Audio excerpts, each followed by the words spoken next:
Shalom saudaraku kasih dalam Tuhan, kasih karunia dan damai sejahtera dari Allah Bapa dan Kristus Yesus menyertai kamu. Bacaan Alkitab kita diambil dari Nehemia 12 ayat 1 sampai 47. Daftar para imam dan orang-orang Lewi. Inilah para imam dan orang-orang Lewi yang berangkat pulang bersama-sama Zerubabel bin Shealtiel dan Yesua, Seraya, Yeremia, Ezra, Amaria, Maluk, Hatus, Sekanya, Rehum, Meremot, Ido, Ginetoy, Abia, Miyamin, Maja, Bilga, Semaya, Yoyarib, Yedaya, Salu, Amok, Hilkia, dan Yedaya. Itulah kepala-kepala imam dan saudara-saudara mereka pada zaman Yesua. Dari orang-orang Lewi, Yesua, Binuik, Kadmiel, Serebia, Yehuda, dan Matanya. Matanya ini dan saudara-saudaranya memimpin nyanyian syukur. Sementara Bakbukia dan Uni dan saudara-saudara mereka berdiri di hadapan mereka itu menurut kelompok-kelompok tugas. Yesua memperanakan Yoyakim dan Yoyakim memperanakan Eliasib, dan Eliasib memperanakan Yoyada, dan Yoyada memperanakan Yonatan, dan Yonatan memperanakan Yadua. Pada zaman Yoyakim yang menjadi imam adalah kepala-kepala kaum keluarga ini: Meraya dari kaum keluarga Seraya, Hananya dari kaum keluarga Yeremia, Mesulam dari kaum keluarga Ezra, Yohanan dari kaum keluarga Amaria, Yonatan dari kaum keluarga Meliku, Yusuf dari kaum keluarga Sebanya, Atna dari kaum keluarga Harim, Helkai dari kaum keluarga Merayot, Zakaria dari kaum keluarga Ido, Mesulam dari kaum keluarga Gineton, Zikri dari kaum keluarga Abia, dari kaum keluarga Minyamin, Piltai dari kaum keluarga Moaja, semua dari kaum keluarga Bilga, Yonatan dari kaum keluarga Semaya, Matnai dari kaum keluarga Yoyarib, Uzi dari kaum keluarga Yedaya, Kalai dari kaum keluarga Salai, Heber dari kaum keluarga Amok, Hasabia dari kaum keluarga Hilkia, dan Netanel dari kaum keluarga Yedaya. Tentang orang-orang Lewi, para kepala kaum keluarga mereka tercatat pada zaman Eliasib, Yoyada, Yohana, dan Yadua, sedang para imam tercatat sampai pemerintahan Darius orang Persia itu. Kepala-kepala kaum keluarga anak-anak Lewi tercatat dalam kitab sejarah sampai zaman Yohanan bin Eliasib.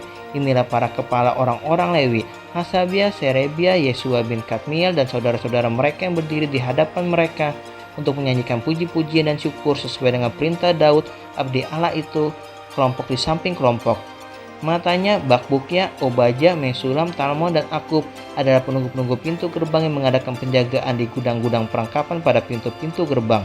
Mereka itu hidup pada zaman Yoyakim bin Yesua bin Yozadak dan pada zaman Bupati Nehemia dan Imam Ezra ahli kitab itu. Pentabisan tembok Yerusalem. Pada pentabisan tembok Yerusalem, orang-orang Lewi dipanggil dari segala tempat mereka dan dibawa ke Yerusalem untuk mengadakan pentabisan yang meriah dengan ucapan syukur dan kidung, dengan ceracap, gambus, dan kecapi. Maka berkumpullah kaum penyanyi dari daerah sekitar Yerusalem, dari desa-desa orang Netofa, dari Bet Gilgal, dari Padang Geba dan Asmawet, karena para penyanyi itu telah mendirikan desa-desa sekitar Yerusalem.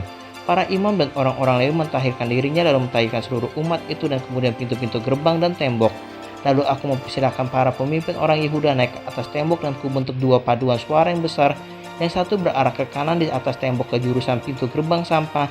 Di belakangnya berjalanlah Hosaya dengan sebagian dari para pemimpin orang Yehuda, pula Azaria, Ezra, Mesulam, Yehuda, Benyamin, Semaya, dan Yeremia. Dan dari kaum keluarga imam memegang nafiri, Zakaria bin Yonatan bin Semaya bin Matanya bin Mika bin Zakur bin Asaf, dan saudara-saudaranya yakni Semaya, Azarel, Milalai, Gilalai, Maai, Netanel, Yehuda, dan Hanani, dengan bunyi-bunyian Daud, abdi Allah itu, sedang Ezra ahli kitab itu berjalan di depan mereka.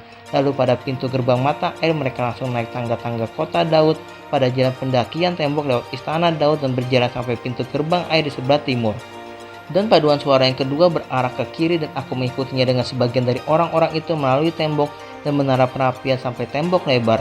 Lalu kami melalui pintu gerbang Efraim, pintu gerbang lama, pintu gerbang ikan, menara Hananel, dan menara Mea sampai pintu gerbang domba. Mereka berhenti di pintu gerbang penjagaan. Kemudian kedua paduan suara itu berdiri di rumah Allah. Demikian juga aku bersama-sama sebagian dari para penguasa dan para imam, yakni Eliakim, Maseya, Minyamin, Mika, Elionai, Zakaria, Hananya, dengan memegang nafiri, dan Maseya, Semaya, Eliazar, Uzi, Yohanan, Malkia, Elam, dan Ezer. Lalu para penyanyi memperdengarkan kidung di bawah pimpinan Yizraya. Pada hari itu mereka mempersembahkan korban yang besar. Mereka bersukaria karena Allah memberi mereka kesukaan yang besar. Juga segala perempuan dan anak-anak bersukaria sehingga kesukaan Yerusalem terdengar sampai jauh. Jaminan hidup untuk para imam dan orang-orang Lewi. Pada masa itu beberapa orang diangkat untuk mengawasi bilik-bilik perbendaharaan, bilik-bilik untuk persembahan khusus, untuk kasih pertama dan untuk persembahan persepuluhan, supaya sumbangan yang menurut hukum menjadi bagian para imam dan orang-orang Lewi dikumpulkan di bilik-bilik itu sesuai dengan ladang setiap kota. Sebab Yehuda bersukacita karena para imam dan orang-orang Lewi yang bertugas, karena mereka yang melakukan tugas pelayanan bagi Allah mereka dan tugas pentahiran. Demikian juga para penyanyi dan para penunggu pintu gerbang sesuai dengan perintah Daud dan Salomo anaknya. Karena sudah sejak dahulu pada zaman Daud dan Asaf ada pemimpin-pemimpin penyanyi, ada nyanyian pujian dan nyanyian syukur bagi Allah. Pada zaman Zerubabel dan Nehemia, semua orang Israel memberikan sumbangan bagi para penyanyi dan para penunggu pintu gerbang sekadar yang perlu tiap-tiap hari, dan mempersembahkan persembahan kudus kepada orang-orang Lewi, dan orang-orang Lewi mempersembahkan persembahan kudus kepada anak-anak Harun.